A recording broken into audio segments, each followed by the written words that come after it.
Alrighty.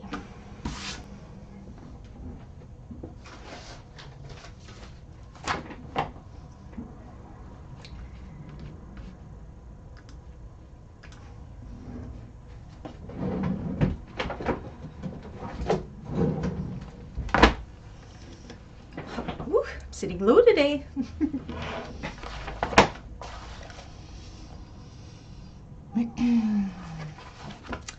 When you pop on, give me a shout out that you're there.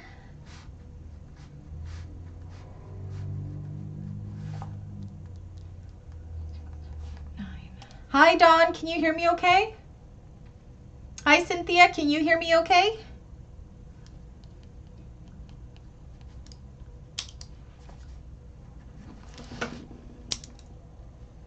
Hi, Kathy. How's my sound? Is it okay?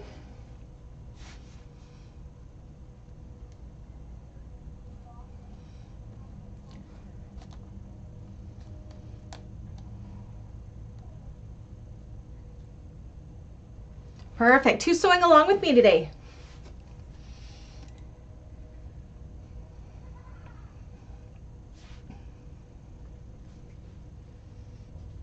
Whew, I'm warm. Hi, Susan.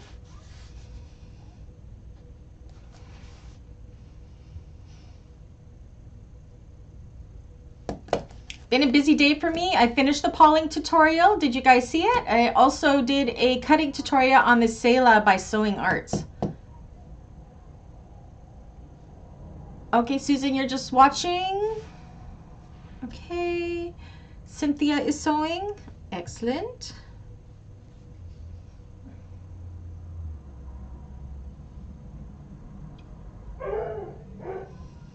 Kathy and Dawn, are you sewing along with me today? Coco says hi. Oh, sounds good. Did everybody see my note on the connectors? That if you aren't doing a double vinyl connector like I did in the tutorial, to make sure you do put the Decavol interfacing on the back of your connectors? Oh no, did you lose me, Kim? How are you, Kim?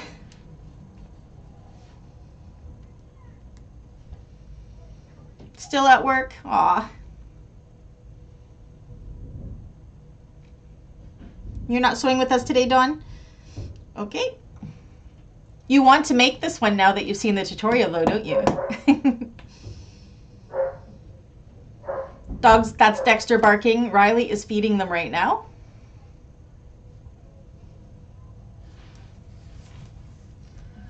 So Kathy and Cynthia, did you interface the backs of your connectors with Decavol?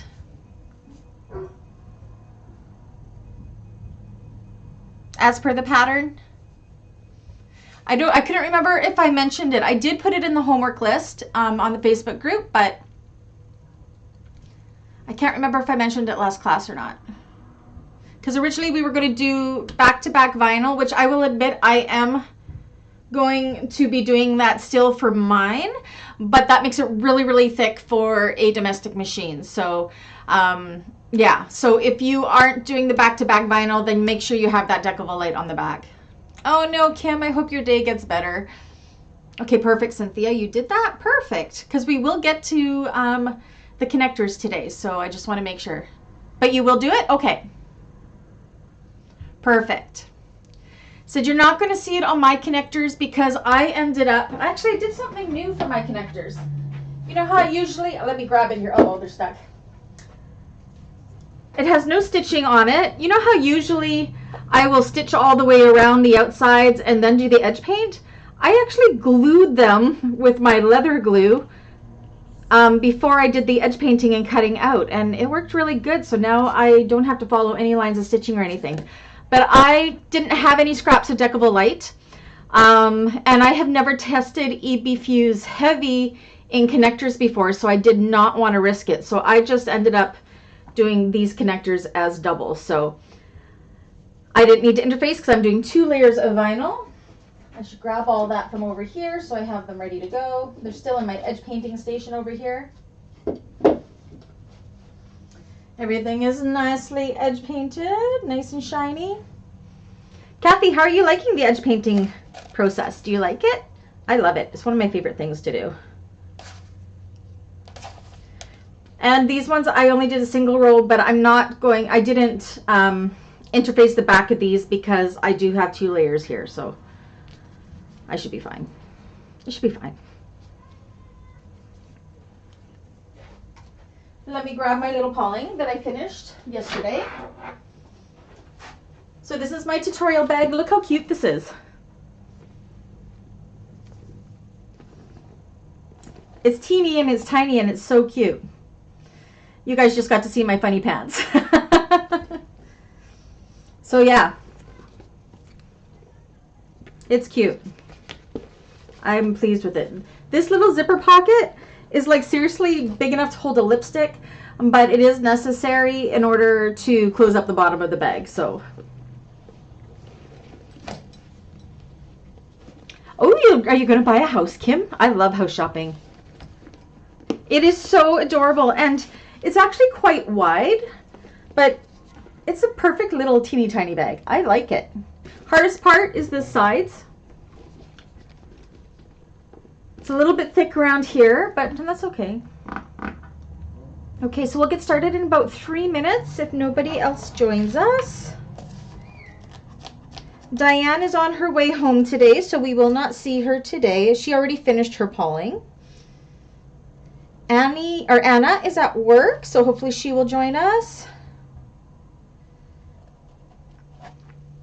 So yeah, I'm sorry the tutorial was late. It is up now, so if you haven't watched it already, maybe take a boo at it over the weekend so you kind of see what we're working with, and you'll see that it's not that, oh, my dad just drove by and honked. Hi, Daddy. Awesome. Oh, Kim, that's exciting. I love house shopping. I do. All right, let me just get my bearings to see where we're going to start. I know where we're going to start. Put all this over here.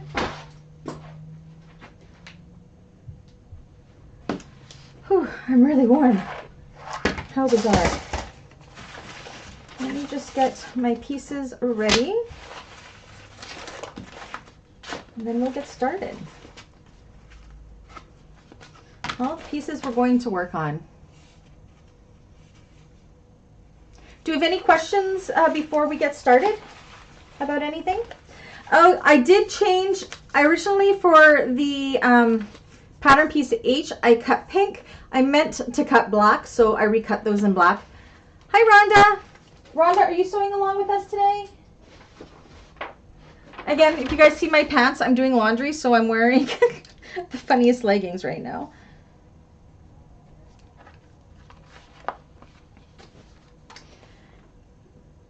It's teeny and tiny like Mama Beans. My mom likes small purses. So, oh, I guess you've met my mom, Dawn, so you do know. She's taller than me, though. Okay, I'm just pulling out everything, and I'll explain what to pull out. I just want to have everything situated so I know what we are working on today, or what I'm hoping to get done today. Is that what I'm looking for? No, this is what I'm looking for. Okay. And this.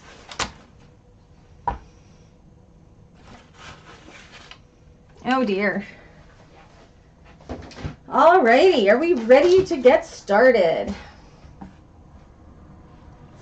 Perfect. So for everybody that just joined, I'm going to just put this down to table, finish the Pawling tutorial, and it is up for members. Also up for all of the members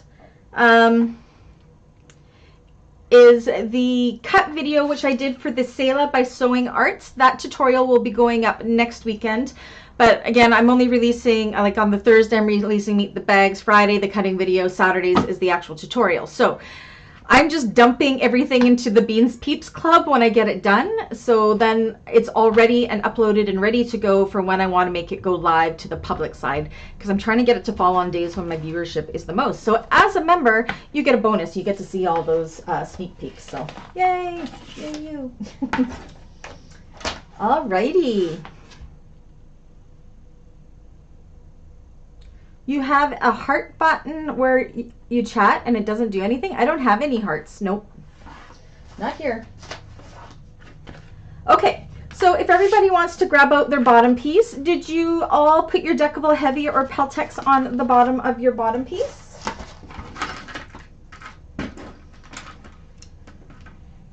So we are going to do the purse feet first.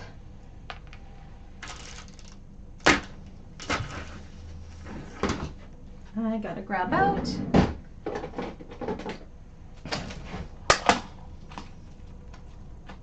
Whew, I am warm. My, oh my.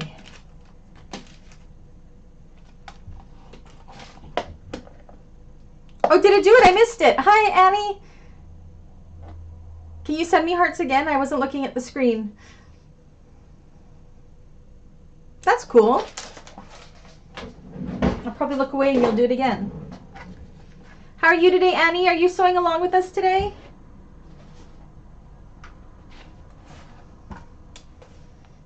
Annie?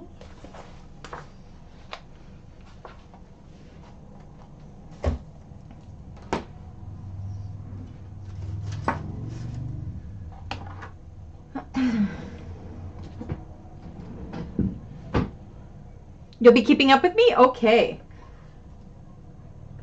Kathy, you let me know if I end up going too fast and stop me if you need to stop, okay? Or were you catching up? See, I already don't know if I'm coming or going today. I gotta scroll back up. Oh, you're still edge pointing. Okay, so it's the Cynthia and Brandy sew along show today. Okay. All right, so purse feet. We want to measure in from each corner 1/2 of an inch up and 1/2 of an inch in and make our marks. And that is going to be for our purse feet placement. And then we are going to go ahead and install them there. We will be doing the foam together today. When we get there, I do it in a slightly different order than the pattern, just because I like to stitch my connectors through the foam for extra stability, whereas in the pattern they do it before the foam. Okay. I can't see them. Oh, I can't see the hearts. Aw. Well, thank you for the hearts, but I can't see them on my computer. I'll have to watch on my iPad later and see if I can see them then. Oh my goodness, I'm gonna wish I'm wearing a different layer underneath my sweatshirt, but it's just my sweatshirt. I'm not gonna strip down, but man, I'm warm.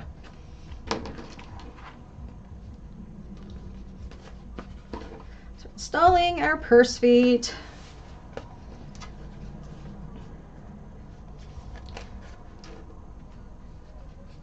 Oh, it would have helped if I did I can do my centers later.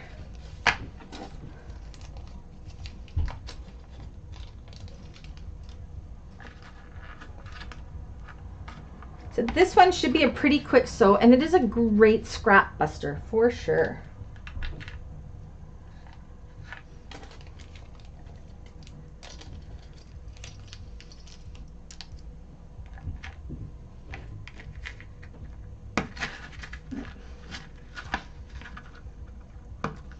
Come on, come apart. Oh, why? Why? My prongs don't want to come apart.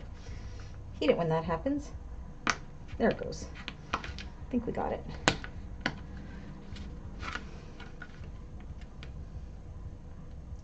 I wish that they would make all those little things across all platforms, because I wonder if I miss out on a lot because I'm watching it on my computer. Hi, Lauren. How are you? Feel like we haven't seen you in a while. Hope all is well.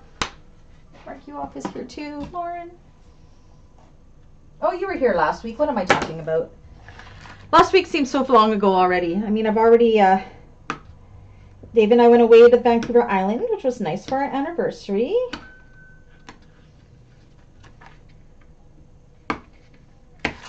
Oopsies. I'm finally getting caught up again.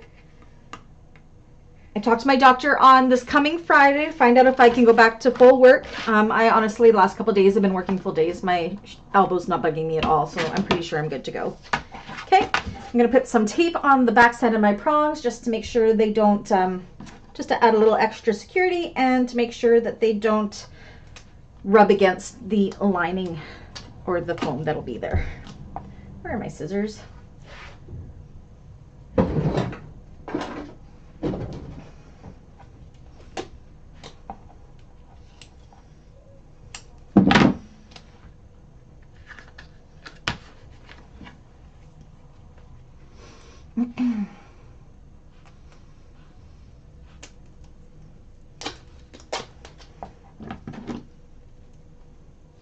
This bag did teach me one new thing, which is something that's so easy but makes something else, makes the thickness so much easier to deal with in some areas. So I can't wait to get there to show you. Okay, so we can set this aside for now when that's done. We will be coming back to that momentarily. Next, and again, Cynthia, stop me if I'm going too fast. We want to pull out our main panels and our main bottom accents. So it's these two and these two. What we want to do is find our top and bottom centers first. I just made this yesterday, so I actually feel like I know what I'm doing. It helps when I make the tutorials so close to the class. The Trailblazer, I mean, I made that mistake on Tuesday class, but I actually haven't made one in a while. It was just a stupid mistake. That's all good. We got through it. Okay. And then also find the top and bottom centers of your main and bottom accent pieces.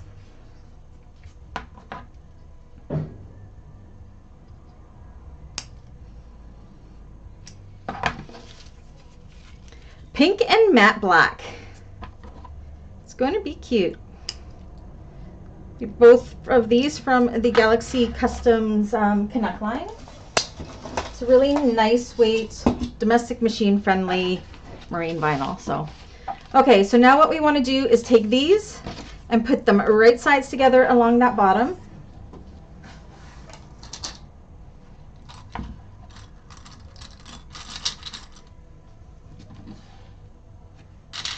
And I'm going to have to grab my pattern to check my seam allowance. I don't remember. I think it's 1/4 of an inch, but I'm going to check. Now this pattern does jump around between a 1/4 of an inch and a 3/8 of an inch seam allowance. So if you're sewing at home, make sure you follow the pattern to make sure which seam allowance is, and hopefully I don't say the wrong ones. So maybe check your patterns in case I do say the wrong ones. Sometimes my brain says something different than what I actually do. So let me double check. We are going to sew these at a 1/4 of an inch seam allowance. So I'm going to pop us over to the machine.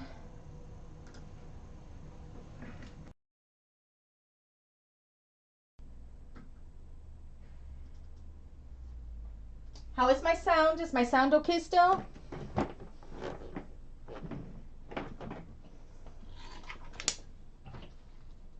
Thank you, Dawn. Appreciate it. Okay, so we're going to sew this with a 1/4 of an inch seam allowance. I'm going to chain stitch it.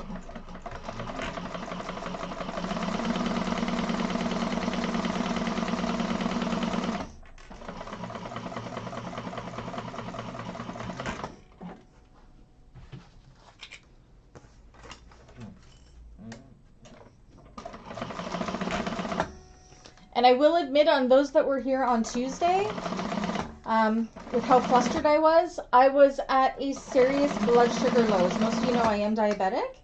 And when Dave came in the room, he was actually hiding in the corner because I wear a sensor, and when I get too low, it goes off. So he was actually watching me to make sure I wasn't passing out. So I made sure to have a good solid protein snack with a little bit of carbs, so I will be good to go. We just started a new medication, so we're still learning the balancing effects of that. See, I tell you guys all my secrets.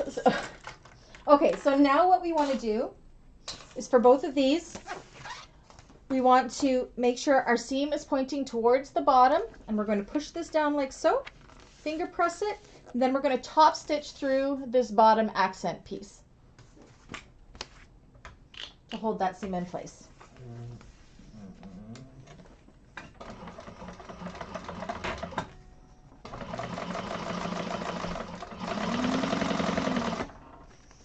sure my tension is good, and it is.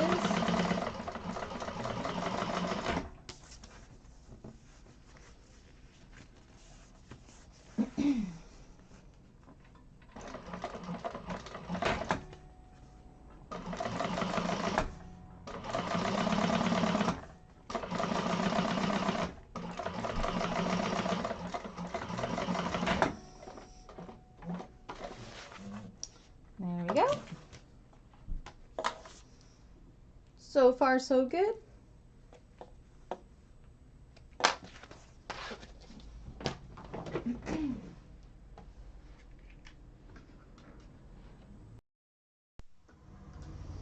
All right. Now what we want to do is we want to take our bottom and our two main panels, and we want to attach them to foam. So the first thing I did was I grabbed all of my scrap foam because these are such small pieces that I'm hoping I can use some of this up. And look at that. I can for this piece for sure. So I'm just using this as my template. We're going to base the foam on. Pin along the straight edge. We rarely do foam together, but we need it in order to get to the next step. So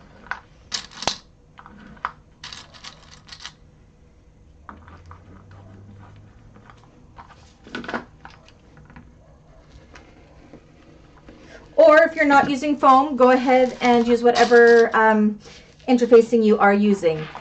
Foam is recommended, but you can use Decibel Light, you can use whatever. And the pattern sheet states to use whatever your preference is. I'm a foam girl. We all know this. Oops, don't cut through that, Brandy.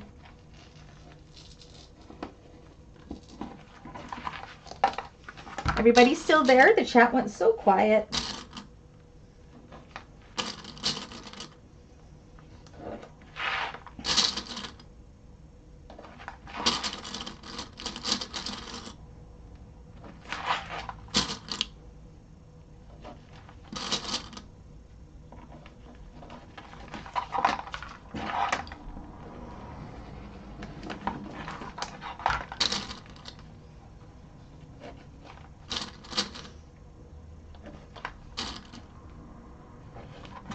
There's one. Am I going to get lucky? I might not get lucky with this one. Nope. But I will be able to fit the bottom piece. I think I'll use this one up here. I love it when I can use scraps. Just love it.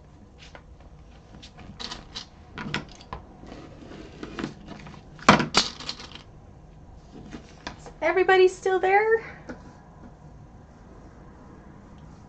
Somebody say hi so I know it's working, because I'm not seeing anything happening in the chat. Pretty please.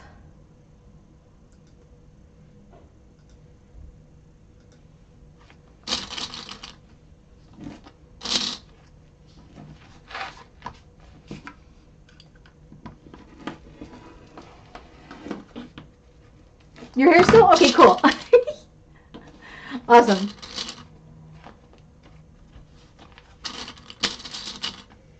I'm not used to sewing in a quiet room. I always have music playing. Still watching. Awesome.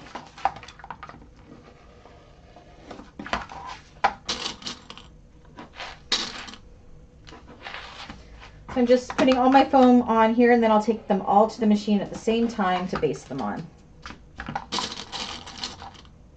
Hi, Lauren. Okay, I feel better now. And for those just watching, if you have any questions, even though you're not sewing this with us today, make sure you ask. Okay, I'm going to put this scrap away, and I'm going to grab my fresh piece.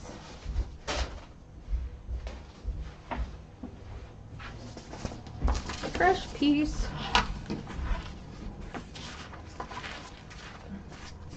Ooh, I got an ant in here. That must be a sign of spring.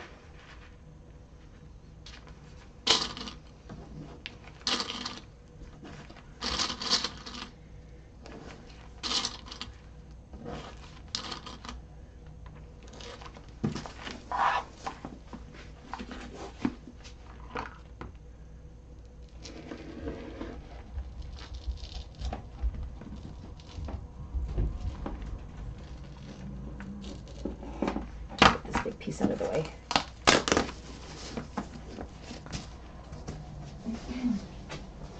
I'll just throw it on the floor over there. You guys never get to see that side of my room. It's a disaster.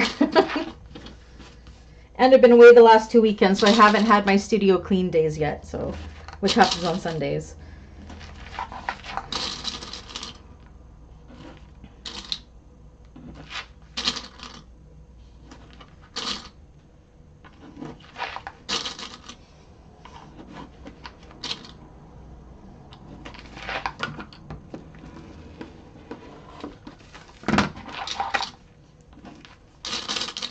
Okay, so now I'm going to take these to the machine and baste this foam on. All right.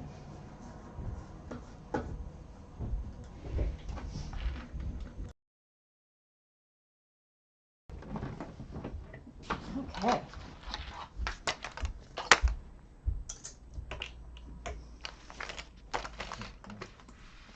So I'm only basting with 1/8 of an inch seam allowance because our seam allowance is only 1/4 of an inch. I want to make sure my basting stitches are not going to show through.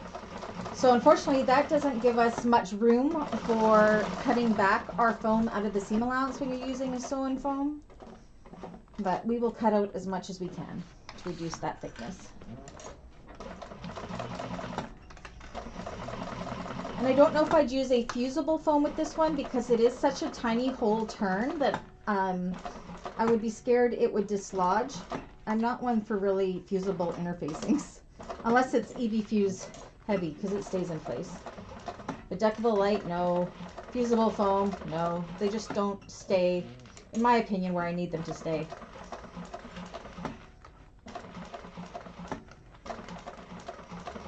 Why I use sewing foam?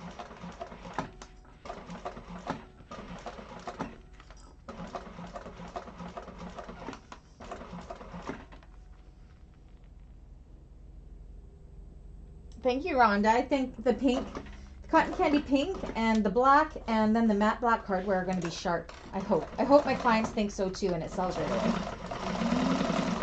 Always trying to come up with those fabrics that, because I don't keep these bags for myself. Well, there's the odd one I do, but you want them to be able to attract a buyer.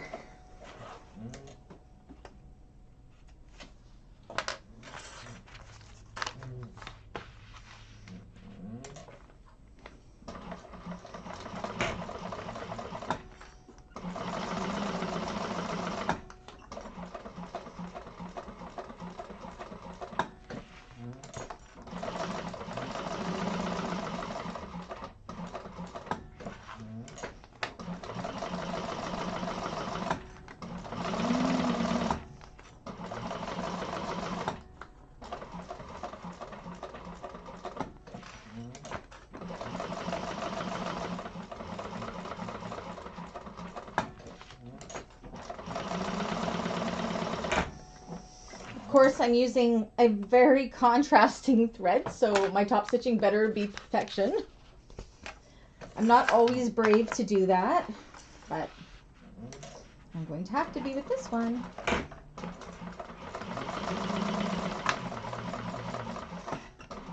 And I'm using a Tex 90 thread at that, so it's like super thick thread. So hopefully it looks sharp. Usually I use Tex 70, but I ordered the Tex 90 this time and I'm really liking it. Still using a size 18 needle. It works well. What's going on here? Have I run out of bobbin? We will find out. Oopsies. No, not yet. My husband hasn't installed my needle positioner down yet. I really need him to do that for me this weekend.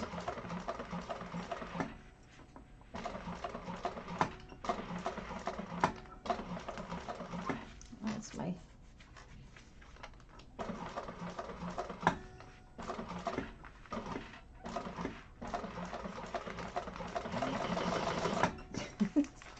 Oh, now I'm sewing through my tape.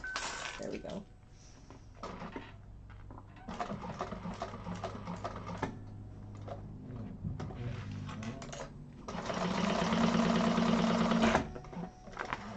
There we go.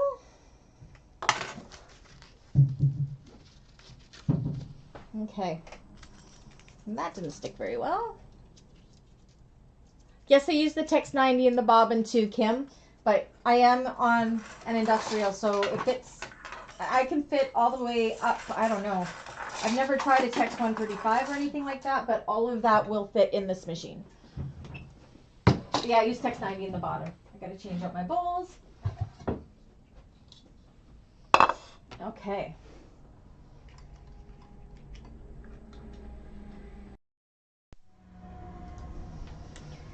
There we go. All right.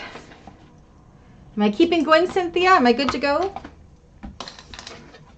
I know it's not everyone's cup of tea, but I started using permanent spray adhesive with DST on foam pieces so that I can keep them out of the field. Oh, awesome, Dawn. That is a good idea. Do you find, though, that it pulls away when you turn it? Out of curiosity? And make sure you don't breathe that in. I don't want you poisoning yourself.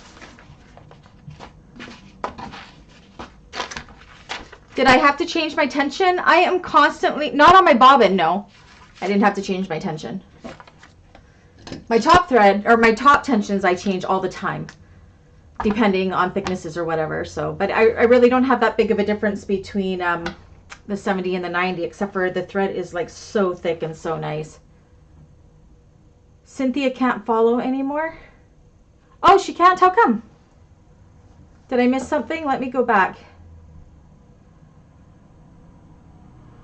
Oh, okay. So I'm just sewing and everybody's catching up. Okay. So I'm going to do one connector here. Okay. I'm going to do one connector, and then the other 3 connectors are going to be for homework. So we're going to be jumping around a little bit, but I think to do 4 things that are all the same isn't a good use of our time for this one. We can move on to other things and be a little more efficient for next class. Okay, so we need to do our connector placement. So what I did is at the very top of my paper here, you can see how I cut a line just along the top of the connector placement piece. So I'm going to line this up right along my curve here. And then I'm going to draw that line. Do the same on the other side. Like so.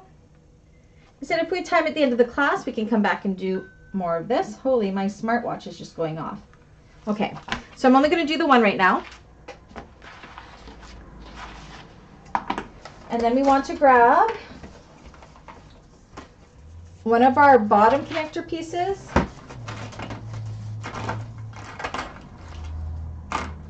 And one of our top connector pieces. Now this is matte black hardware from Picana. I'm hoping that it's going to be thick enough to get through there. Yeah, it should be fine. They're just little itty bitty rectangular rings, but Emmeline didn't have any of the 1 inch in when I went to order these. I might have had them now. Do you know what? Let me just double check in case I had some in my order, because I think I'd prefer to use the thicker ones. 1 second. Do I have them?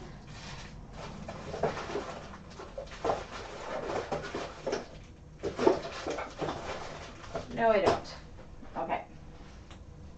I think she just got them in stock again, and I have to do an order for them. So we will be using that one. I hate changing my tension because I don't usually have to change it. Oh, first, what we want to do is you want to cut as much of this foam away as you can. So I kind of go in almost like this, like taking a little off the top, making sure I'm not cutting my vinyl. And I just kind of trim it back, especially along this top section here, without cutting your thread, of course. So that is something that can be done for homework as well, is to thin that out. You could also go ahead and zigzag along here just to get it going, but I'm not going to worry about doing it now. But you can kind of see how trimming it back took it right out of there, and that's what we need to do. Okay, back to these marks. So I'm going to take some double-sided tape.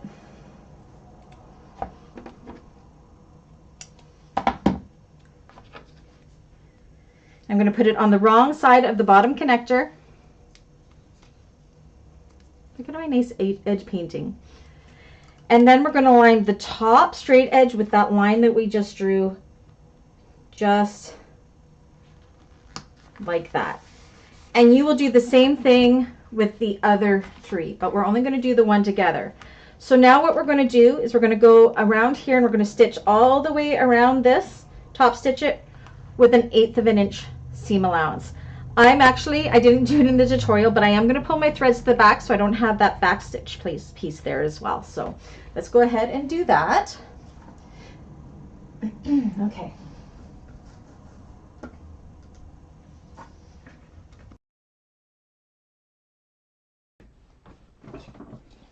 Okay. So again, this is a top stitch. I'm going to pull my threads long because I am going to tie them off in the back so I don't have that back stitch mark. You can back stitch if you like, though. It's completely up to you. And you're going to see me hand cranking a lot because you guys know how I am absolutely anal about my top stitching. I'm going to make sure my tension is good, and it's good. Needle down, pivot, go down the other side.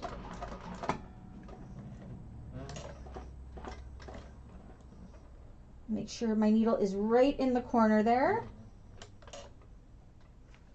Pivot. Make sure my tension is still good. It is.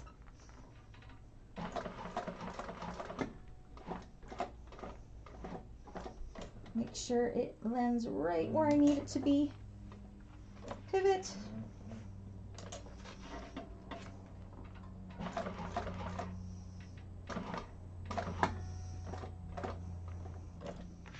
Let's go a little bit further.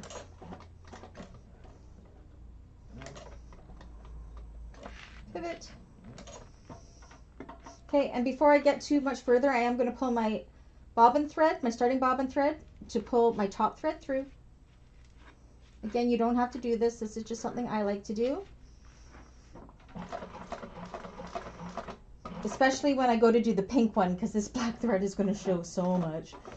I'm a little nervous. Okay. And then my ending stitch, I'm going to make sure ends in the same hole that my first stitch went in. Right there. Then I'm going to pull my threads long, hold on to the thread so you don't lose these ones, so you know which thread you are pulling on. Turn it over, grab that bottom thread you're holding on to, so you can pull a little bit to get the loop to pull that top thread through. Make sure it went all the way, yeah, and then tie those in 3 or 4 knots.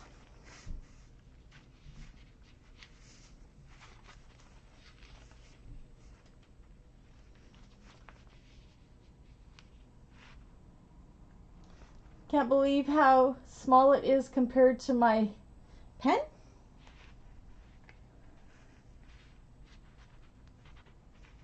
Oh, with my pen next to it. It's a small bag, but actually it's not a hard bag. Usually the smaller the bag, the more awkward it is, but it's really not bad at all. Okay, let me switch back over.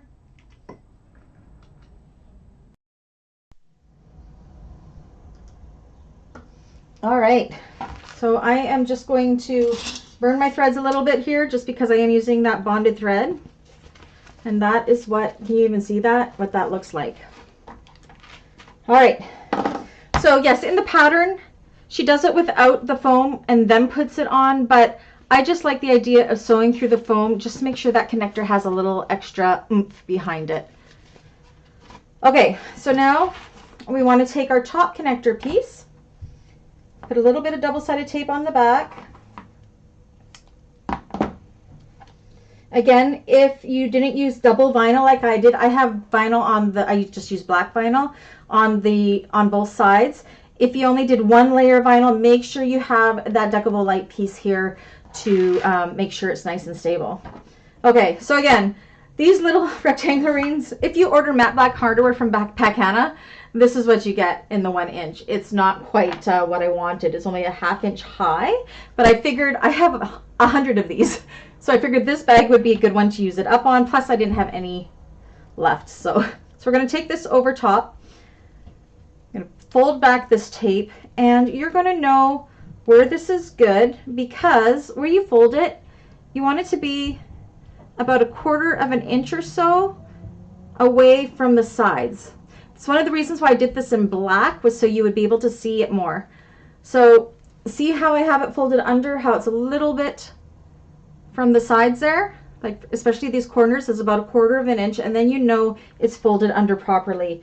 So that's folded under about 1 1/4 inches, if that helps you, okay?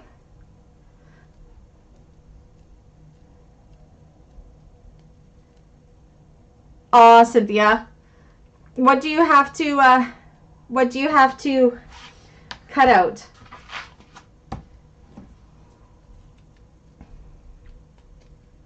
No worries. You can always go back. You can always message me. Okay, so now I'm going to cut a little more double-sided tape, and I'm just going to put it on the back here. And this is where you're going to kind of eyeball it, because you need to place it over top of this. And because we free cut it, oh, I did pretty good. So along this bottom corner, you want these to be about 1/8 of an inch away. So I'm actually lining it up with my top stitching there, adjusting if my top stitching was off. Like if I put it here, this is going to be over this way too much. But you want to get it as centered as you possibly can.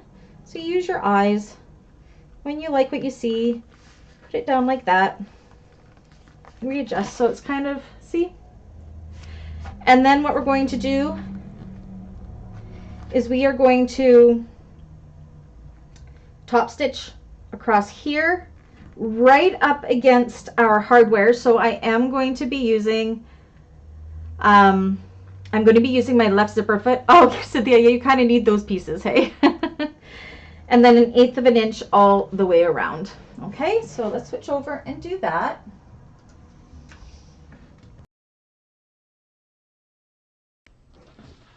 All right, so I'm going to change my foot. I'm going to double check that I have bobbin thread as well, and I do, because this was a partial bobbin when I put it in, so.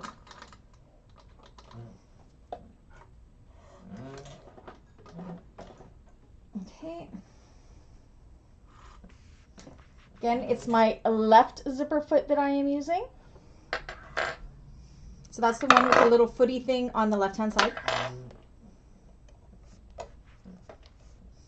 And for this one, you'll definitely want to get as close as you can to that hardware, because it's such a tiny piece that if you did stitching further, what am I doing? Further away from it, it's going to look funny. Okay.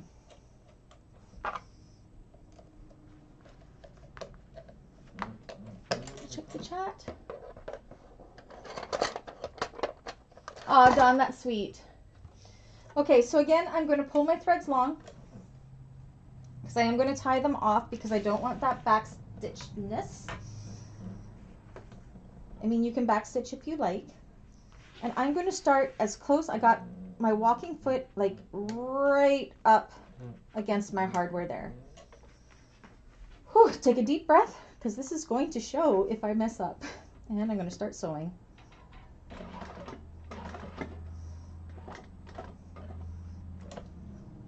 Okay, when I get to where I want to be, which is about 1/8 of an inch away. Okay, so I am going to want to protect my hardware and my vinyl from my walking foot. So I'm lifting my presser foot up, and I'm putting a piece of vinyl kind of underneath the back of my walking foot to protect it, and then continuing on.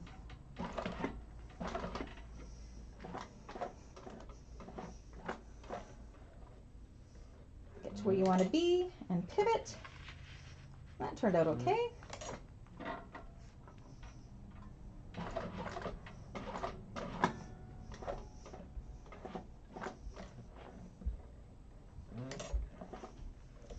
And pivot, trying to get as nice and straight and following those lines as close as you can. While I'm here, I'm going to pull my starting bobbin thread to get a loop to pull my top thread through.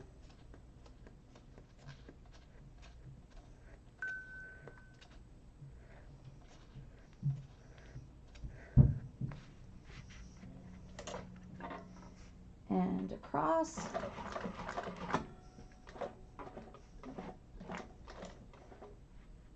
And again, I kind of hand crank so I can have more control of my needles so I know where it lands. Pivot. Ooh, I'm happy with this.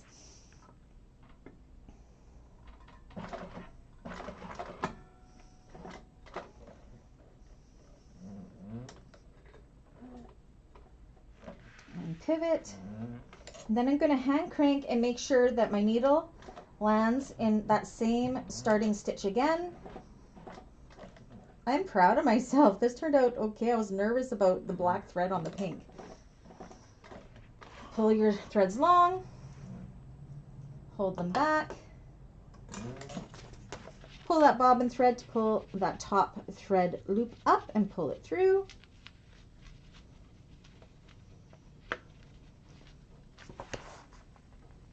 Double check that you have a continuous line, which we do, and then tie those threads off.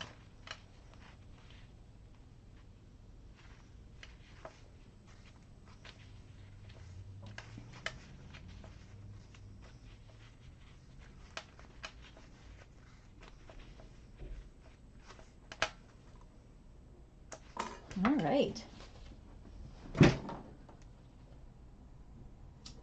It is a wonderful community that we have here. I'm partial to our little group here. Okay.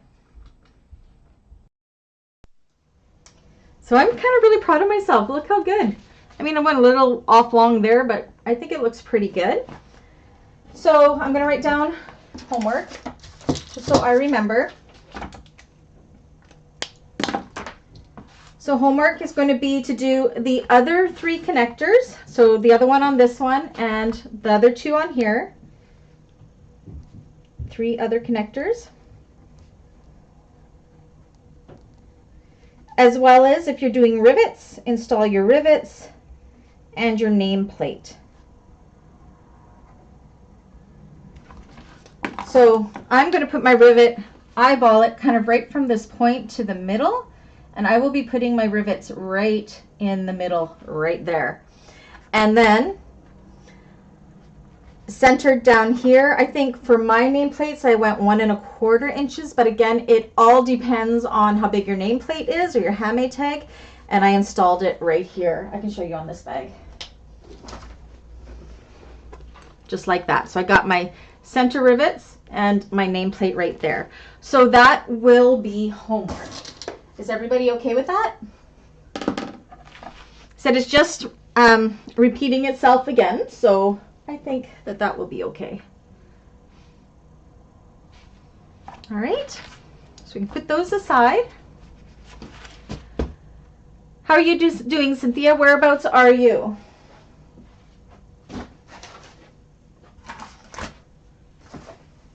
Where's my flap?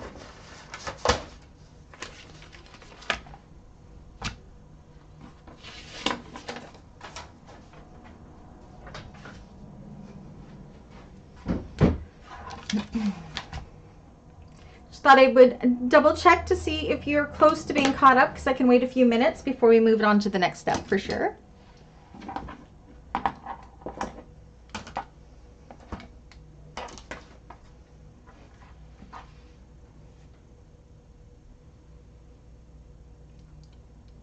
You got the homework? Okay, cool. All right. So if you watch the tutorial, I messed this part up, but it was okay because I used 2 vinyl sides. So this gets a little confusing because usually when we're making a flap, we're installing the magnetic snap on the lining side. This one, we want to install it on the exterior side, and this is why. So on this bag, you can see how it's on the exterior rather than being on the flap. This was originally supposed to be my exterior, and this was supposed to be my lining, but I installed it on the wrong side. Okay, so you want to make sure whatever fabric you have on top, that is where you're going to install your male magnetic snap. So it's going to be opposite from what we usually do. And the reason is because this folds in and connects to this magnetic snap right here. So it is the right side exterior attaching to the lining. So You don't want to install it on the lining side like we would usually do. We're installing it on the exterior side. Okay? Does that make sense? So that means I'm going to be installing it on my pink side. So I've already punched out where my placement for my magnetic snap is. I made a little dot there with a hole in it. So I can line this up and I can make a dot through that hole for my magnetic snap placement, which is going to be right there. So right there we are going to install our male side of our magnetic snap.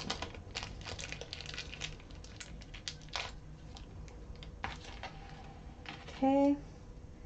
And for those that don't know, the male side is the one that has a little itty bitty nubbin, not the one that has the indent. I'm also going to use a small piece of scrap Duckable Light in behind the prongs. I'm going to start my iron up because I am going to have to press my waterproof canvas here. It's got a crease in it, so I'll go and quickly warm up my iron. Okay.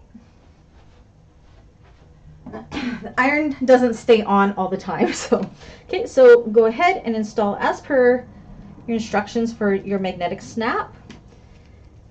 I'm using my washer for my prongs to know where I'm going to cut. I confused you too. I said I did it wrong in the tutorial, and thankfully it worked for both sides of my vinyl. So now if I'd done it with this one where I'm using a waterproof canvas, I would have been very, very sad.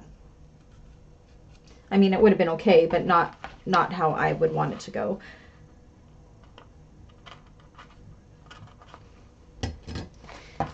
That's why sometimes it's bad to go rogue, because sometimes there's new ways of doing things.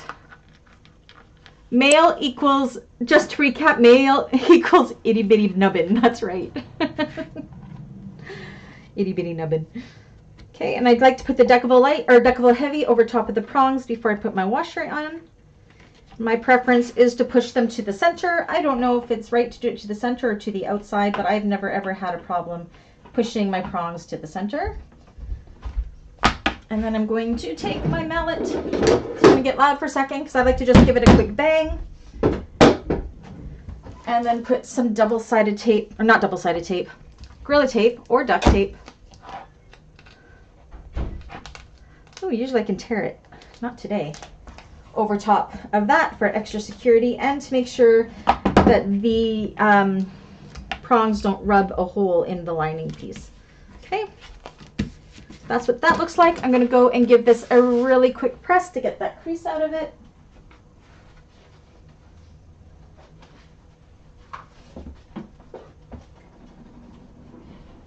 I love this iron because it heats up within 30 seconds with plenty of steam. It's amazing.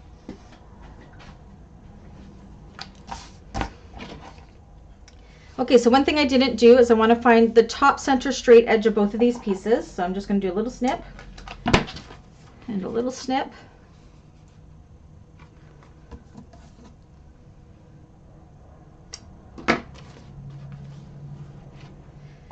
Oh, Dawn, you're terrible. And then what we're going to do is take these and we are going to put them right sides together. I'm going to have to double check my seam allowance unless Dawn wants to check my seam allowance for me for the flap. And we are going to clip the sides and the curvy part, and we're leaving the top open.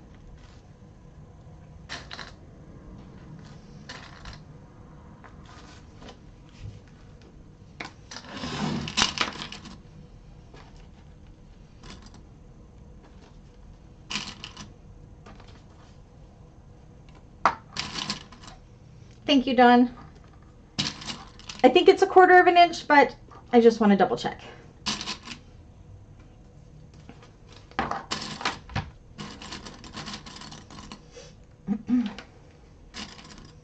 Quarter of an inch, okay. Make sure that they are right sides together. Double check my waterproof canvas is the right way. Doing the trick you guys showed me. Okay, so we're going to leave the top straight edge open, but we're going to go all the way around the other 3 edges with 1/4 of an inch seam allowance.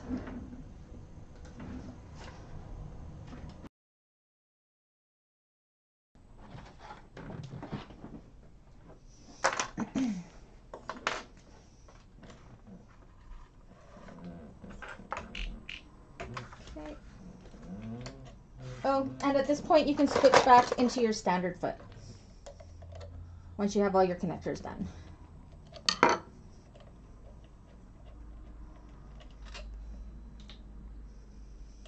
I always keep my 3 most used feet magnetic, what's the word? On magnets on my machine. So I have easy access to them, and then I just have the screwdriver in my sewing machine drawer with my needles. Okay, 1/4 of an inch.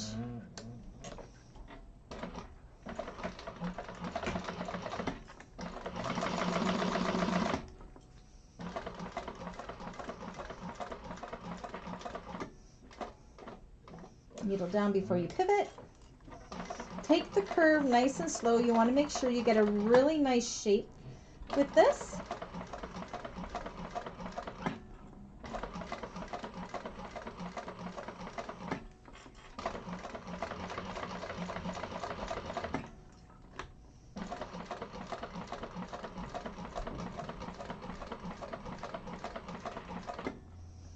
My machine sounds happy because I oiled her today.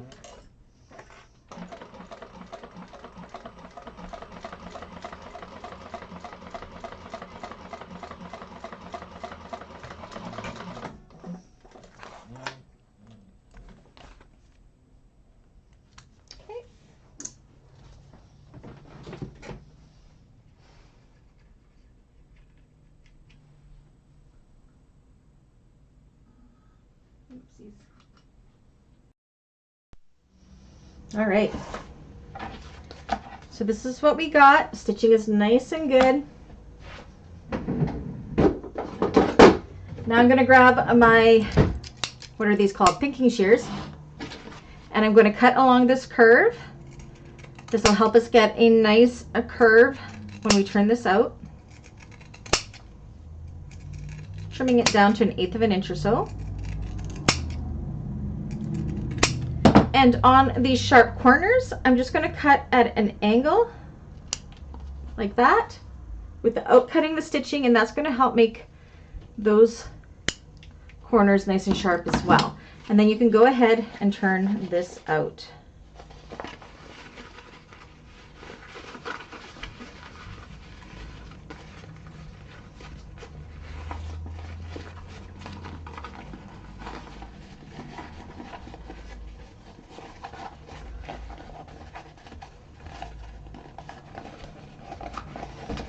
Take your time with this to make sure you get everything pressed out really good, poked out really good.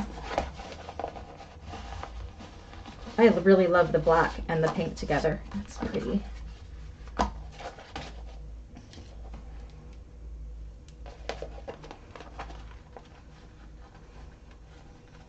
Okay, see how sharp that corner is? That's what we want. Sharp as you can get it. Okay, and then I'm going to kind of roll these seams in between my fingers. Make sure they're all pulled out nicely. This will help hold them in place to prepare them for top stitching.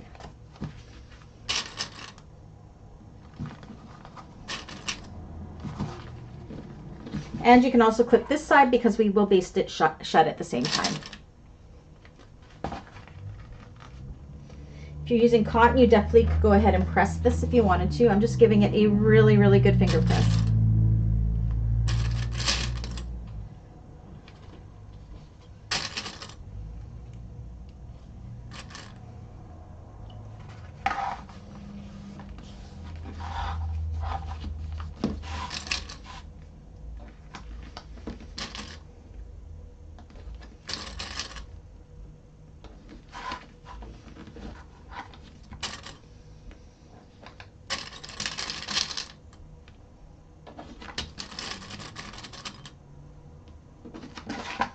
And then along this.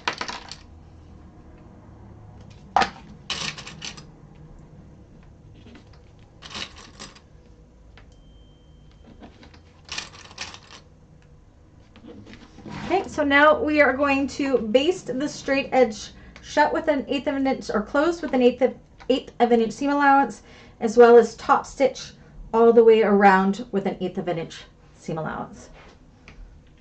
Whoopsies. Do this in the right order, Brandy.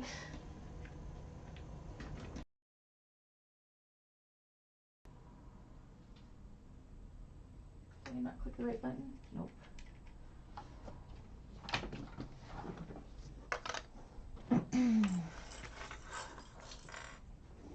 Okay.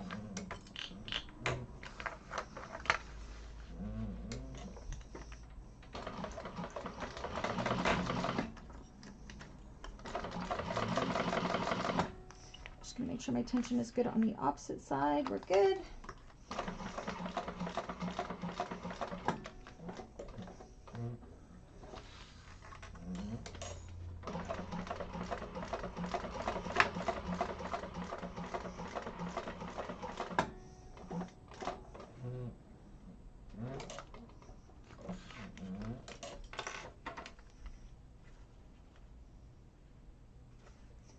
Double checking my tension. I think it looks okay still.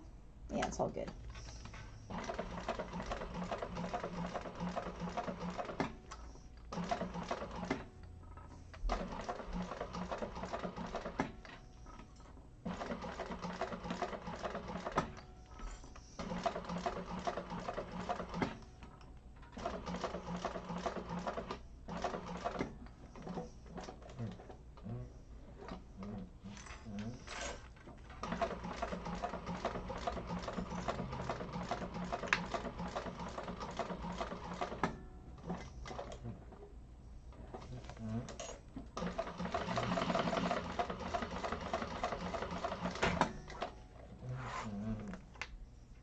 And we look good.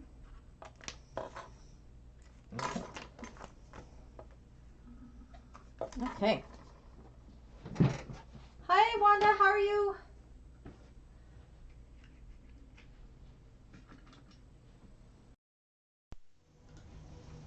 Okay, so that's what that looks like. So again, this is the top of our flap. This is the exterior.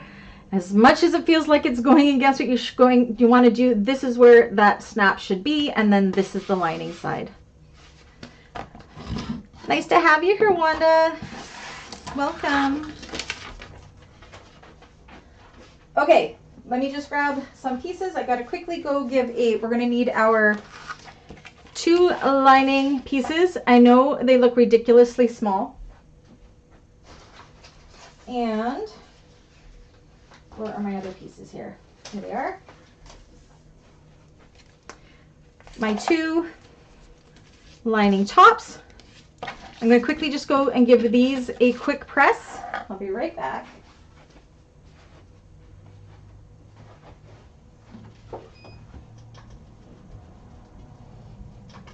Just got to get the creases out of them.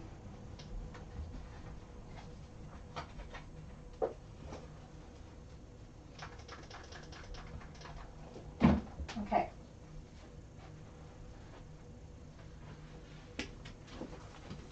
So I know it seems like we're jumping all over the place, but doing it in this order is going to really help us when we go put this all together.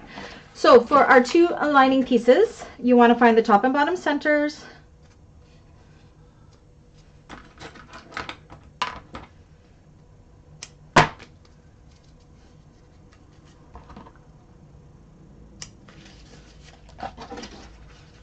Top and bottom centers.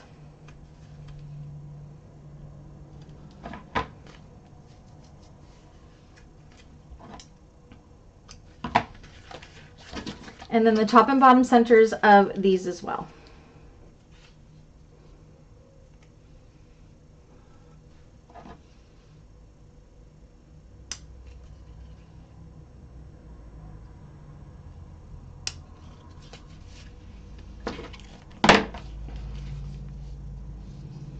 And I said in the cutting video that we did last week, these were pink. I changed my mind to black. There's really no wrong way. I just decided I wanted black instead. So I changed my mind. Okay. So we're going to work on the one with the flap first. So again, this gets confusing because it's opposite than what we want to do, but just go with it. So we have our lining piece right side up.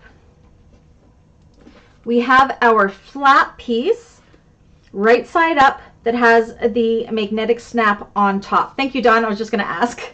We're going to line those centers up like this. So these are both right side up. The snap should be on the top. Put these in place.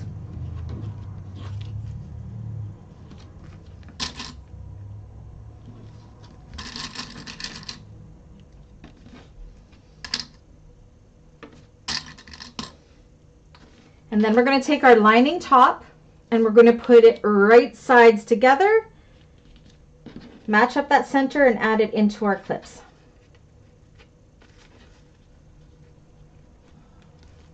Mine's a little bit longer here. That's okay. I can trim that up. It just means I cut it weird. Matches on this side.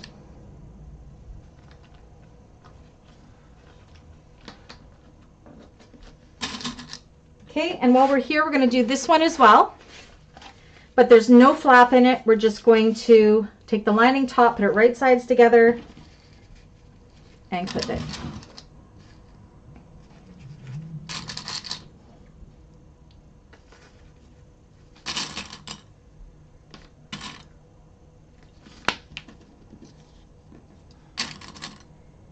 And then we're going to sew across this here and here with a 1/4 of an inch seam allowance. I'm really happy with this one too. I think it's going to be really good. I love the colors. I've been wanting to combine these colors for a while, so.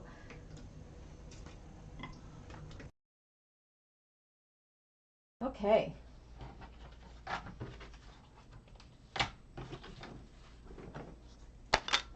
Clean up my clips here.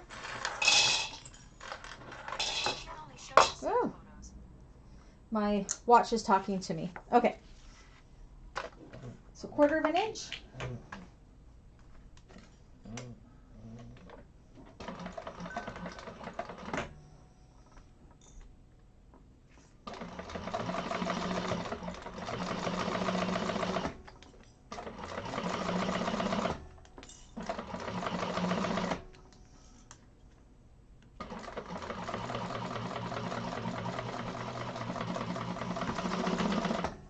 I'm going to go in with this one as well and chain stitch them.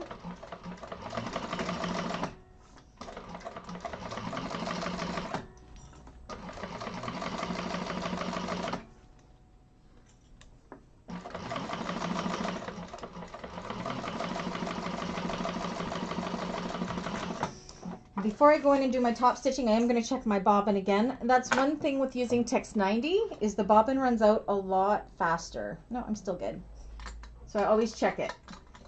Because it's a thicker thread, so you don't get as much yardage onto the bobbin as you do, say, with a thinner thread. Okay. So now to top stitch it, we're going to do the one with the flap first. So what we want to do is we want this seam to be pointing towards the lining like this. And we want our flap to be pointing up this way like this. And then we're going to top stitch through the lining piece to keep that seam in place.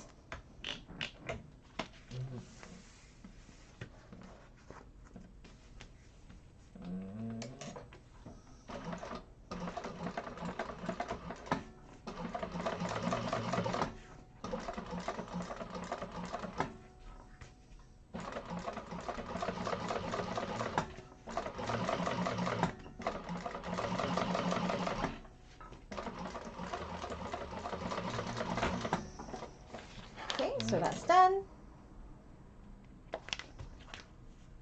And then for the other side, you don't have to worry about the flap. You just want to make sure that that seam is pointing towards the bottom of the lining, like so. And top stitch it through the lining.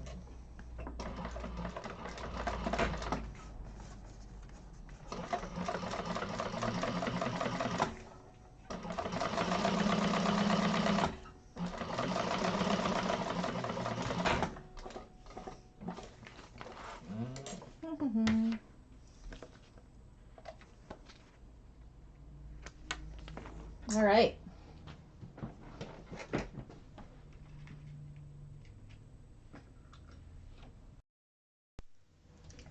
Any questions so far, or is everything making great? The sound is great at the sewing machine. Oh, excellent, Wanda. I was playing with it, but I don't know if I fixed anything.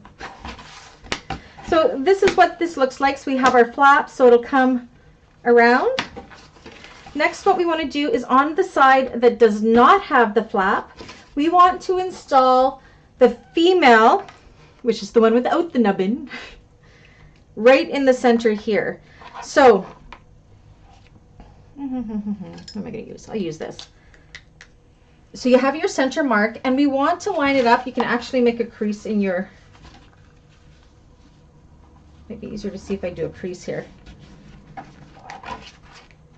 And we want this to land, our washer to be right below our top stitching right here. So I'm going to eyeball this up with my center line. I have the top of my washer sitting right at that top stitch line. You can't see it because it's black, but I have my washer right below my top stitch line, and I'm going to mark where my prongs are going to go. I think I grabbed a dead pen. I'll use this one. It'll show better.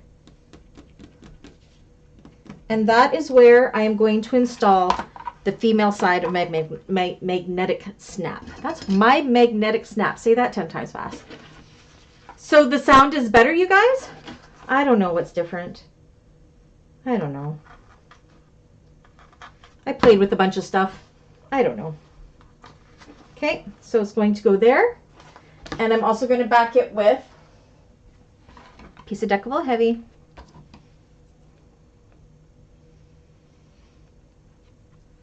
I just got this as an anniversary and early birthday present, and I love it. It's an Apple Watch, but yeah.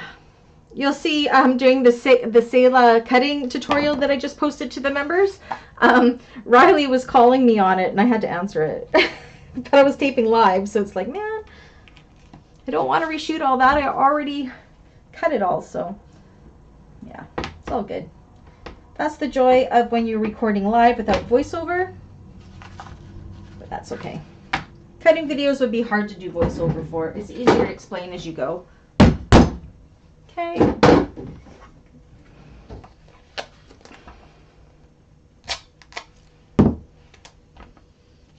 And my tape. So that's where you'll see when these are together, this is going to snap in there, and that's what's going to form that top part. All right. So homework. Now you're going to see I did not put in the slip pocket here. Seriously, the slip pocket would be this big. It had no purpose whatsoever, and it's optional in the pattern. To be honest, the zipper pocket is ultra small as well. Like it only comes to there on my knuckles, but it's perfect. You can put like lipstick or anything like that in there. But you do want the zipper pocket because that's how we close up the lining. So this is more, it's tiny. It doesn't hold much, maybe a couple pens, but it does make closing the bag easier. So, and it's written like that in the pattern as well. So the zipper pocket is definitely what you want to do. So for homework, where's my thingy? Now in the pattern, she says you can do a zipper pocket here, or you could do this weird slip pocket thing that has an open in the bottom. I don't know how to do that. The main thing is whatever you put here, you want to leave open in the bottom. So we have our little teeny tiny overlays here. And for homework, you're going to install your zipper pocket. If you're using an overlay, I just butt the top of my overlay. I can feel the seam that we just sewn down, and that's where it's going to be. More of a means to an end than a functional, right? Yes, exactly. So that is where you will install it. It's like 1/4 of an inch down, right along the top of, you can feel that seam there, and that's where you're going to want to line this up and install that zipper pocket. Now, if you are not using an overlay and you're just using whatever, you can kind of guess. You could probably start your rectangle there for your zipper pocket. Just make sure you don't cut into that seam, okay? Now she leaves her lining or her zipper pocket lining pieces long on purpose, just because. So when it's hanging down here, once you have your zipper installed, you can definitely trim it up. I wouldn't trim it up any shorter than the bottom of this to match up, but definitely leave the bottom completely open for closing up the bottom of the bag. You want it to be open as wide as it possibly can be. Okay, so that'll be homework, to install your zipper pocket with whichever method you like to use your zipper pocket on. We've done these many a time together. If you have any questions, I can definitely walk you through it. Just send me a message, but I'm pretty sure everybody here knows how to do that already. If somebody is, where's my pen? Oh my goodness. If somebody is watching this in the future, I do have a tutorial on how I do both types of zipper pockets in my Bag Makers Basics 101 playlist, which I will have linked down below. Do you guys see my pen? There it is. Okay. So install your lining zipper pocket with open bottom.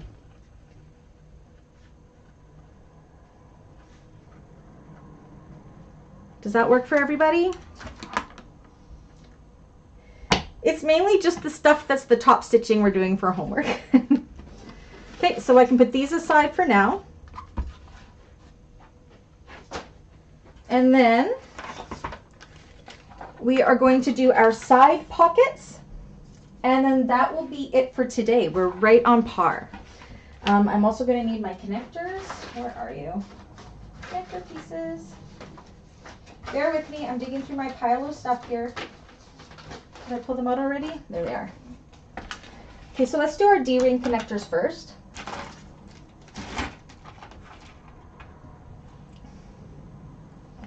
Okay.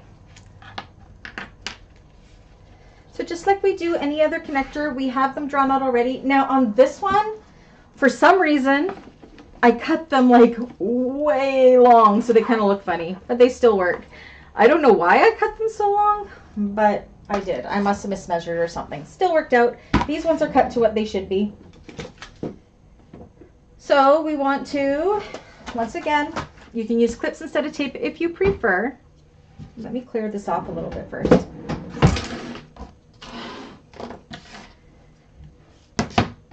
So we got our center lines drawn. We want to bring the long sides into the centers.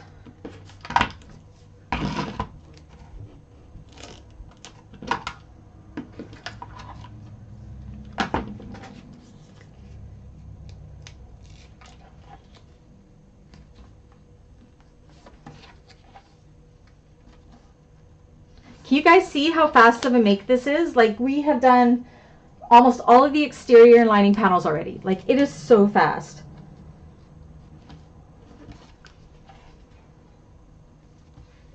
Okay, so I'm not going to show this at the machine. I'm just going to quickly go and do an 1/8 of an inch top stitch on those folded down edges. So I'll be right back.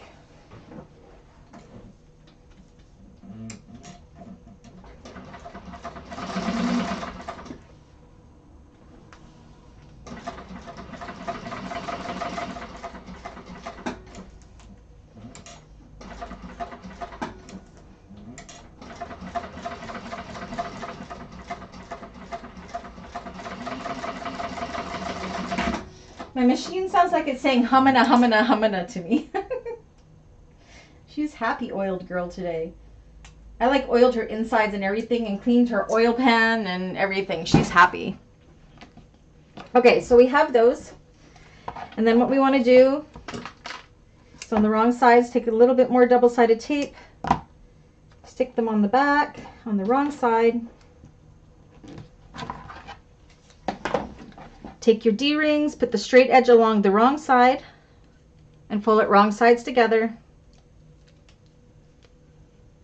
matching up that bottom edge, like so. Again, these ones are Picana D-rings, super thin and not very tall. I don't know if I would buy these ones again, but they're just not girthy enough for me. But I think they're okay for this bag, as it's such a tiny, delicate bag to begin with. So, all right, so we've got that done. And then what we want to do is from the raw edge, we want to measure up a 1/2 inch and make a mark.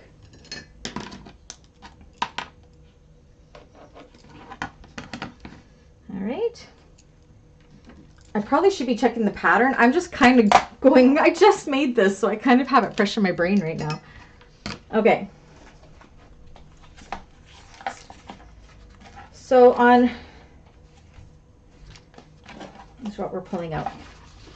Our 2 exterior sides and our 2 lining sides here, okay? So we want to find the centers of the bottoms of all of these. It'll help us later when we go to put this onto the bag.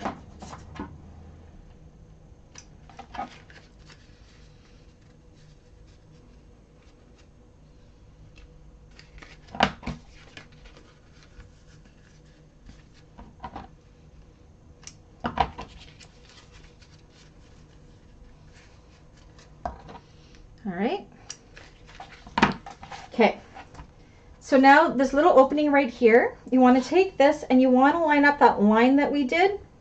And there's really no way of holding this in place. So I'm just going to take it to the machine and I'm just going to baste it in place right there. So I won't take you to the machine for that. Yes, 1/2 inches, right? Yeah. On both of them, just right there, and baste them in place. So I'm going to quickly go do that. And then I'll bring you to the machine for the next step for sure. But this stuff is all pretty, just basting. Just got to make sure you hold it in place, okay?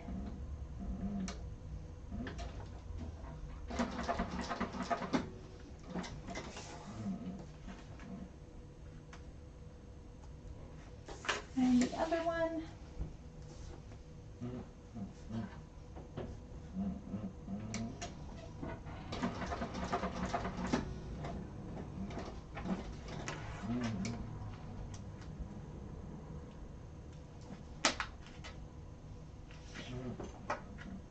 Oops, that didn't go all the way through. Let me try that again.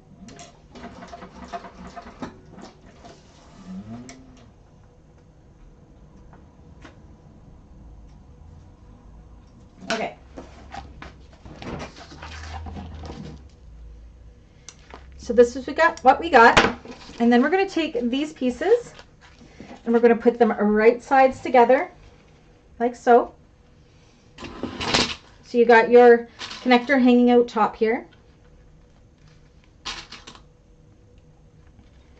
There's not too much you can do. You're going to just have to make sure it stays in place. Maybe if we put a clip here, a clip here, because this is in the way here, so it's really hard to clip that in place.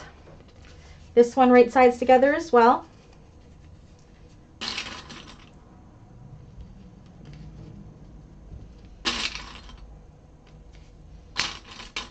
And then Dawn, was this oh, you're ahead of me. This is 1/4 of an inch. Okay, so we're going to go ahead and we're going to go just along this top, following the shape of it with 1/4 of an inch seam allowance just along the top.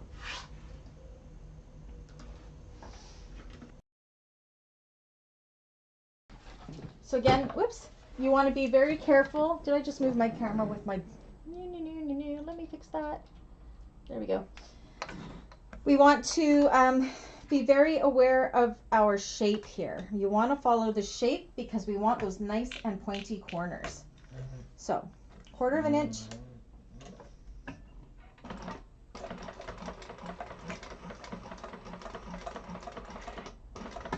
Needle down, pivot, follow the lines.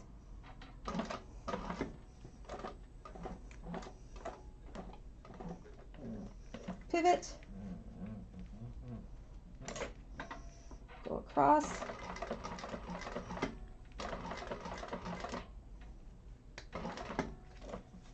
pivot.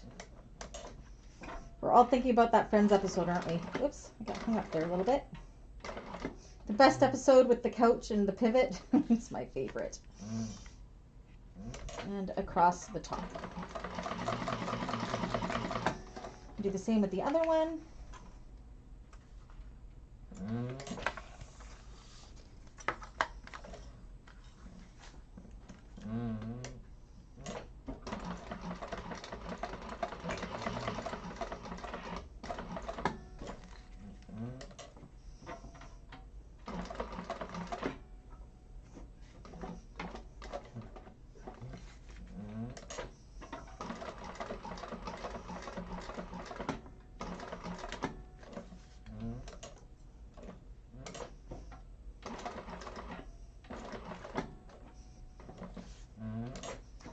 And then finish it off.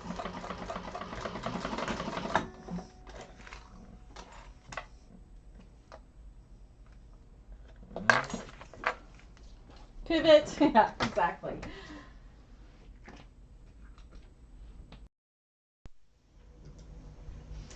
All right, so this is what we have.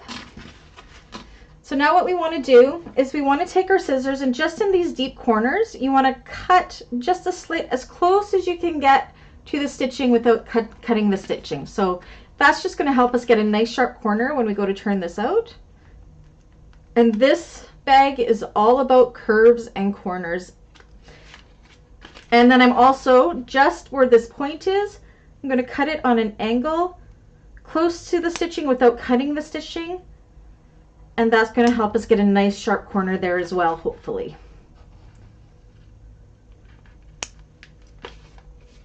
Okay, same with this one.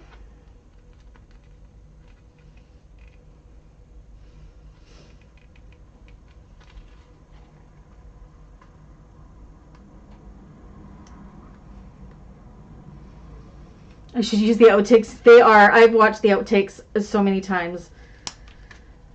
Friends is like, I'm actually rewatching Friends as we speak. So, all right. So once we have that, we can go ahead and we can turn these wrong sides together. And we're going to want to punch out all of those curves and corners that we can to get that shape. See, there's a nice sharp corner. See how good that worked? And take your time here because we want to make sure that these are really, really good. You can see in this bag, this is the part we're doing now. See my corners here?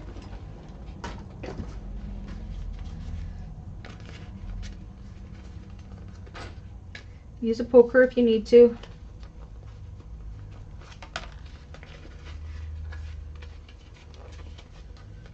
Okay.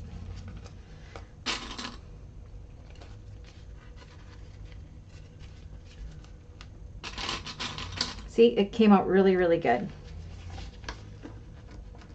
Much better size connector compared to my other one. I do not know why I cut my tutorial bag connectors so big.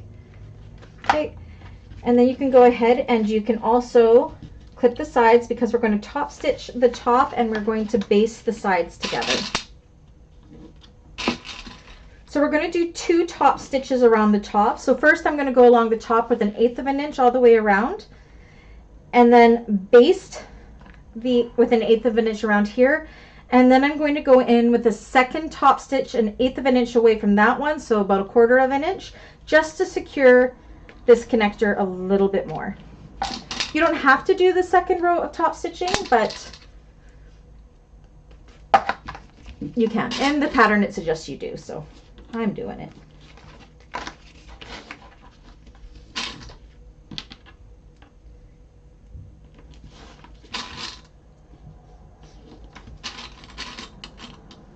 Okay, so that's one.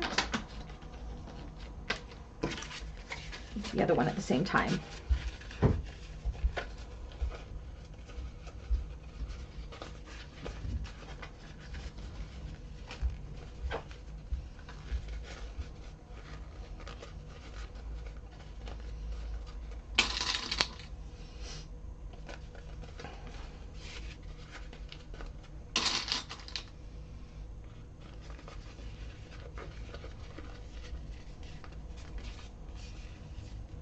Okay, I need to poke out those corners a little bit more.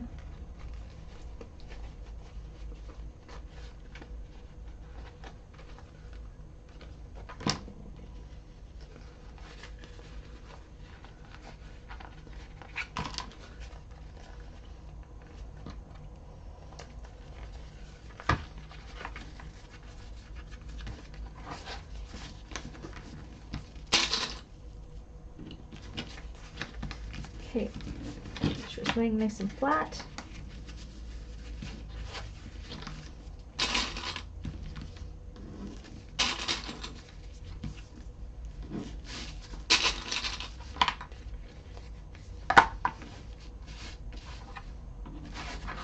Looks like I cut my thing a little too wide here, so I'm just going to trim it up.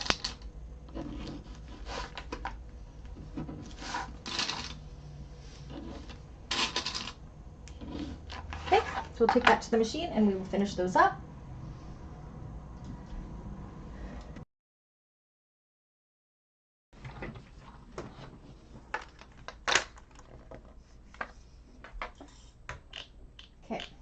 I'm gonna check my bobbin again because I know I'm getting close. Oh, you guys. Look at, that's all I had left. I won the bobbin chicken war. Woohoo!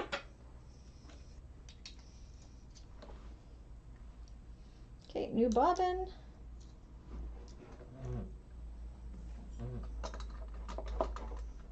So I'm just gonna double check my tension with the new bobbin because sometimes it changes from bobbin to bobbin.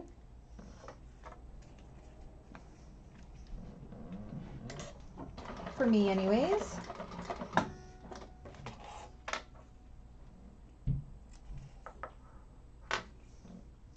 Looks good to me. All right, so I'm going to go in first with that first top stitch along the top here.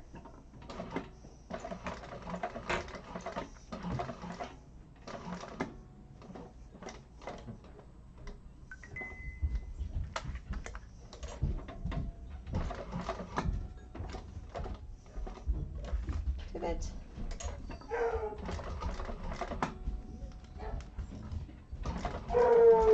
Well, I think Dave might be home early. Coco's saying good morning, hello to somebody.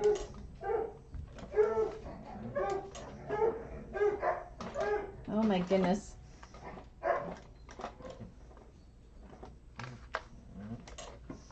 Okay, and then I'm just going to continue around and baste the other raw edges together.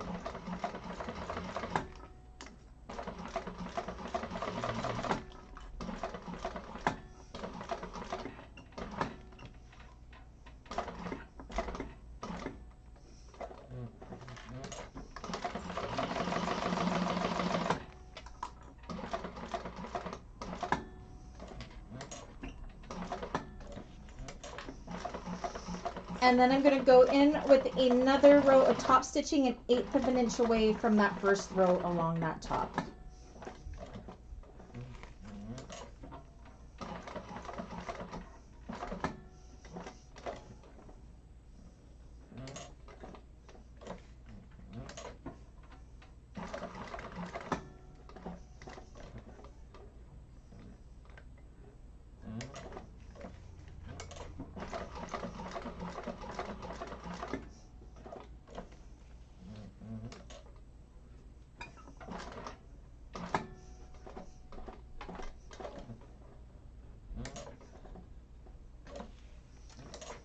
Finish it off, and then we'll do the same with the other side.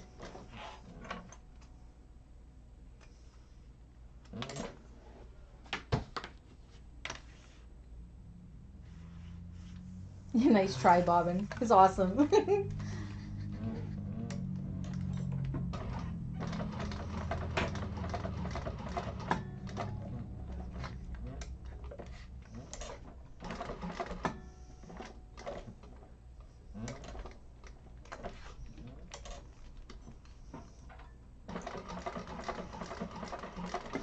Ooh, I'm trying to sew through my finger.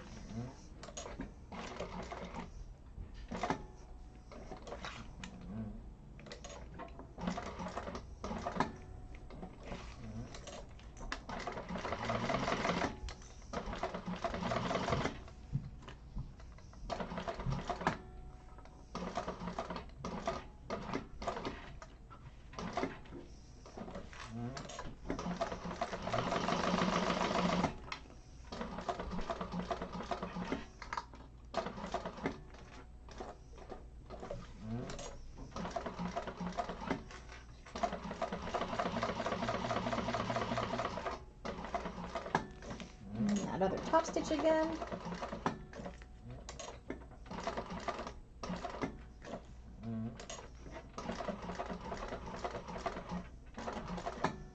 Oop, almost went too far.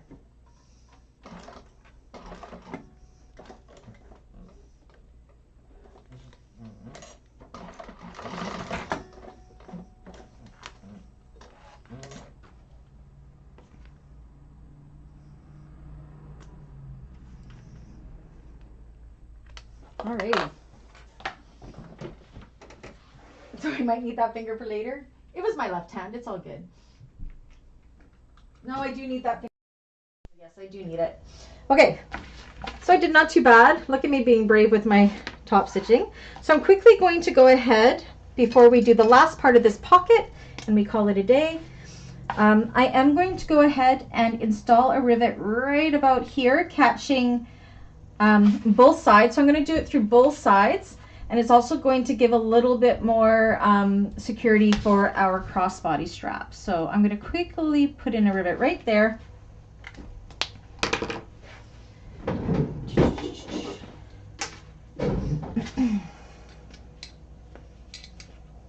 Can I get in there? Right there.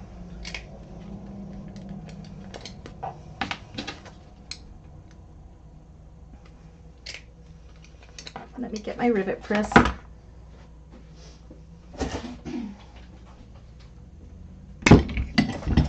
Oops. Oh, look. Ah! It's a paint lid.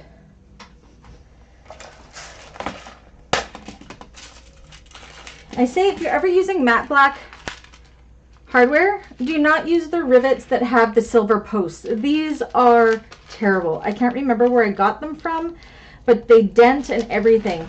Now, Emmeline Bags has the black posts. These are the good strong ones. These are the ones you want. I don't know what I'm going to do with these. They're just junk. So, yes. Emmeline Bags, matte black rivets, amazing. They don't dent or anything. And for some reason, I think the ones with the nickel stems, they just don't, I don't know. Not for these ones anyways. Again, I don't remember where I got them from, but they're no good. And you want your rivets to be good. You don't want them to be denting or anything like that. So,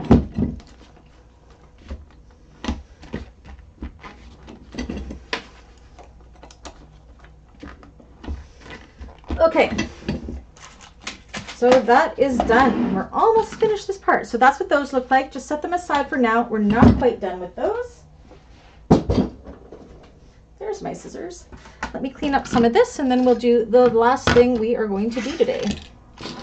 We're making good time. Okay. All right. So now we want to take our side pockets. So these are the two pieces that we cut out when we had these folded down like so.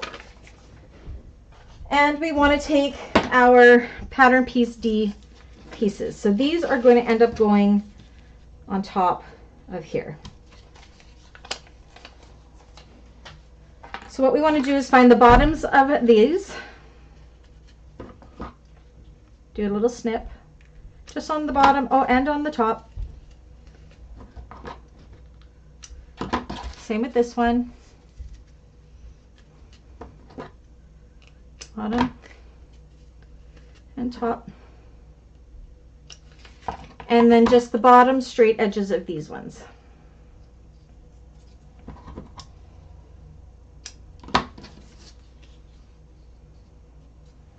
You guys impressed with how fast this bag is? It's a pretty fast bag and it's pretty easy. We've gotten through a lot of ground today. Okay, so we're going to take these and we want to put them right sides together. Match up that center, and that center mark is important because you'll see that we have little triangles that hang over, and that's taking into account the seam allowances, so when it's stitched we will have a nice even line. So that's why it's important to match up those centers, because this does hang over by like 1/8 of an inch on the ends, but it corrects itself when we top stitch it. So very, very important to match that center. Dawn, what's my seam allowance for this? Is it 1/4 of an inch? Oh, did you just tell me it was 1/4 of an inch? Thank you. Thank you. Okay, so we're going to go ahead and sew across these with a 1/4 of an inch seam allowance.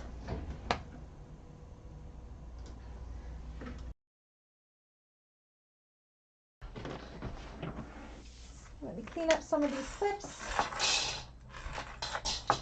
All right.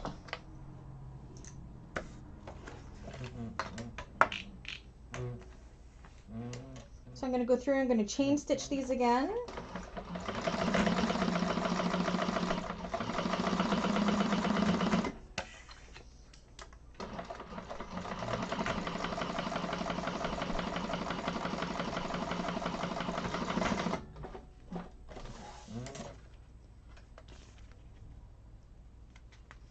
Okay, and this is where you're going to see we want to fold these back so that seam allowance is pointing towards the bottom. But see how it took care of itself, that extra hangover? There's nothing hanging over anymore. So give that a good finger press. Make sure your seam is pointing down this way, and then we're going to top stitch through the lining side to hold that seam in place.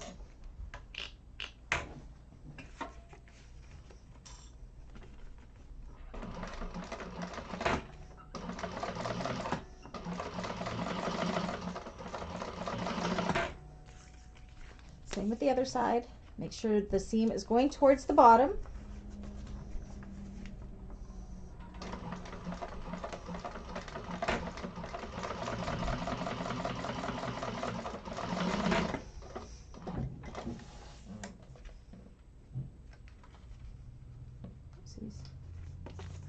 Let go. And there we go.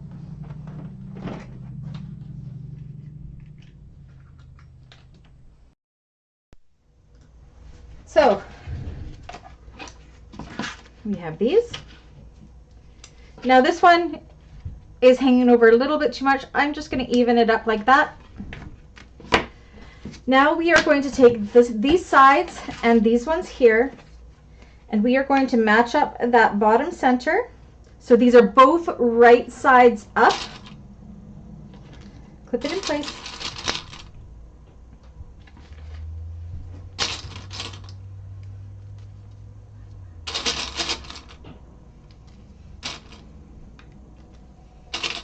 So again, both right sides up. What we're doing is we have created these little slip pockets that are right here. See? Just little itty bitty ones. Everything about this bag is itty bitty. It's adorable. Truly is.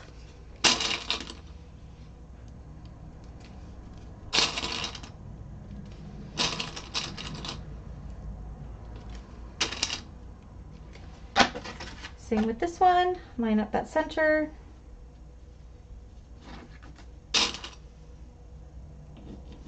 Just so we know this isn't oblong in any way or off kilter.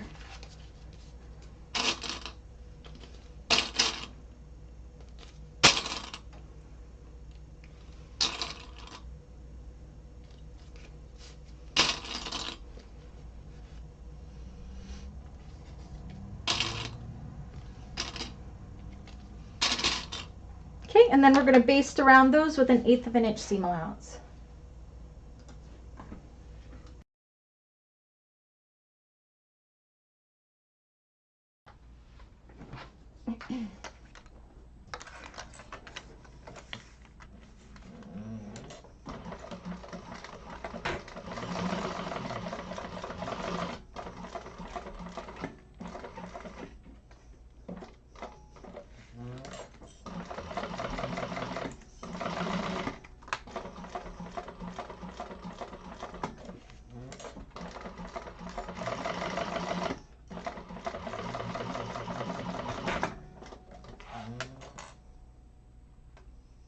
Next one.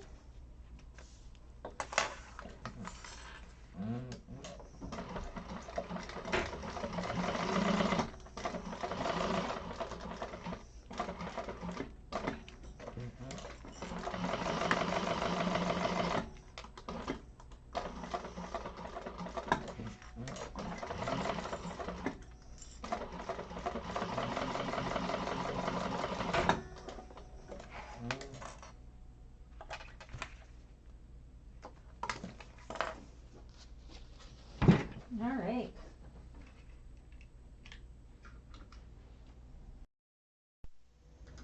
All right. So that's what that looks like. If we've done it right, we should have a little teeny tiny pocket there. And that is it for today. So yeah, we got through a ton of stuff. Like, there's a good chance we may finish this next week. We will see, which is good because we may need the extra class for the Trailblazer. We'll see what happens. Are there any questions about what we did? How it's coming together? We finished with 14 minutes to spare. So again, homework is do your 3 other connectors on your main panels. Put the rivets in those connectors and your nameplate or handmade tag, and do your lining zipper pocket, leaving the bottom open. It's not too much homework. It should probably only take you about 10-15 minutes, which should be okay. I got to do the same thing. I also have to do my strap still. I didn't make mine, and we may need them next class, so I will do that. There's no more interfacing to do, so that's good. And also share your progress and your fabrics on the Facebook event, please. So that is everything. That is all we have to do. Are there any questions? No questions? Cool. How far did you get today, Cynthia? Did you get caught up, or did you just decide just to watch?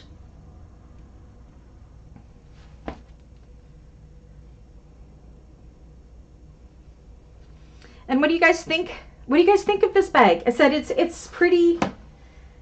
pretty simple bag.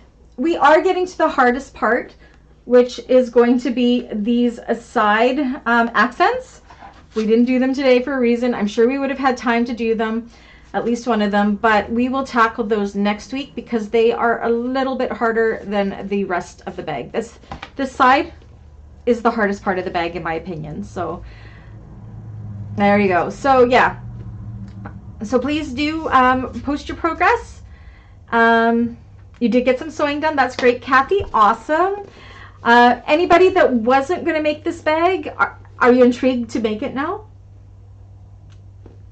I was pleasantly surprised by this bag. I really, truly do love it. So you're cutting up the pieces you forgot. Well, that's okay. All right. Well, everybody, I hope you have, I don't believe it's Thursday already. Oh my gosh, where did the week go? I guess I was away for half of it though. So yeah. Everybody have a great weekend. I will see some of you on Tuesday for Trailblazer class, and then we'll meet back here again next Thursday for the third Pawling class. Make sure you check out the tutorial that I finished on this bag.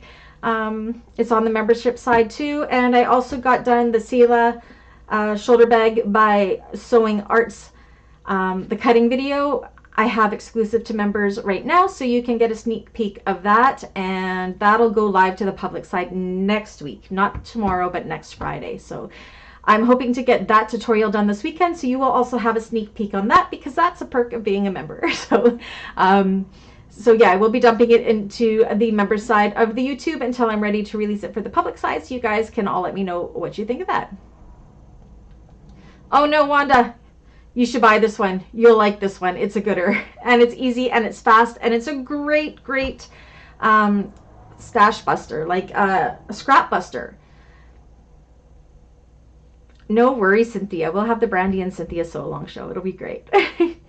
All right, everybody, have a great night. I think Dave's home. I'm hoping if I just kind of hang out longer, he will finish making dinner.